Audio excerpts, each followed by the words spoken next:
ಸಾರಿಗೆ ಬಸ್ಗೆ ಟಾಟಾ ಎಸ್ ವಾಹನ ಡಿಕ್ಕಿ, ತಪ್ಪಿದ ಅನಾಹುತ. ಠಾಣೆಯಲ್ಲಿ ಪ್ರಕರಣ ದಾಖಲು.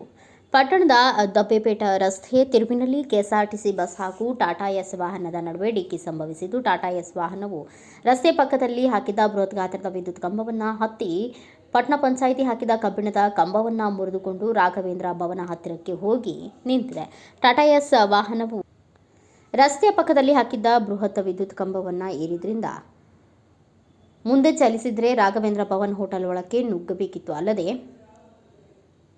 ಹೋಟೆಲ್ ಮುಂಭಾಗ ನಿಂತಿದ್ದ 10 ಮಂದಿಯ ಮೇಲೆ ವಾಹನ ಡಿಕ್ಕಿ ಹೊಡೆದು ನಾಗರಿಕರಿಗೆ ಗಾಯಗಳಾಗುವ ಅಥವಾ ಪ್ರಾಣಾಪಾಯವಾಗುವ ಸಾಧ್ಯತೆಗಳು ಹೆಚ್ಚಿತ್ತು. ಅದೃಷ್ಟವಶಾತ್ ಯಾರಿಗೂ ಯಾವುದೇ ತೊಂದರೆಯಾಗಿಲ್ಲ ಹಾಗೂ ಪ್ರಾಣಾಪಾಯಗಳಾಗಿಲ್ಲ. ಟಾಟಾ ಎಸ್ ವಾಹನ ಹಾಗೂ ವಿದ್ಯುತ್ ಕಂಬಕ್ಕೆ ಡಿಕ್ಕಿ ಹೊಡೆದ ಕಾರಣ ವಾಹನದ ಮುಂಭಾಗ ಜಖಂಗೊಂಡಿದೆ. ತಿಪಟೂರಿನಿಂದ ಮೈಸೂರಿಗೆ ತೆರಳುತ್ತಿದ್ದ ಕೆಎಸ್ಆರ್ಟಿಸಿ ಬಸ್ ಪಟ್ಟಣದ ದಬ್ಬೆಘಟ್ಟ ರಸ್ತೆಯಲ್ಲಿರುವ ಬಸ್ ನಿಲ್ದಾಣಕ್ಕೆ ತೆರಳಿ ಹಿಂದಿರುಗುವಾಗ ದಬ್ಬೆಘಟ್ಟ ತಿಪಟೂರು ರಸ್ತೆ ಸಂಪರ್ಕ ವೃತ್ತದಲ್ಲಿ ಘಟನೆ ಸಂಭವಿಸಿದೆ.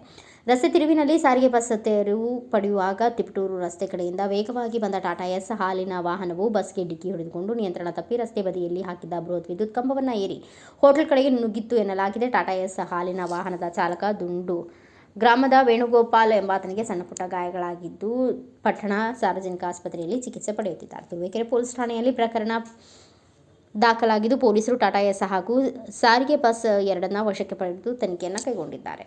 Bureau report Girish K Bhat, Bharat Vaibhav news, Turuvekere. Thanks for watching. Read, discuss and debate with editor Dr. Yan Prashant Rao. Wanted reporters in print, digital and visual media for Bharat Vaibhav Daily Newspaper, BV News 5 Channel and BV Fast Web News from all the talukas of Karnataka, Goa and Maharashtra. If interested, send your resume to 9019229369.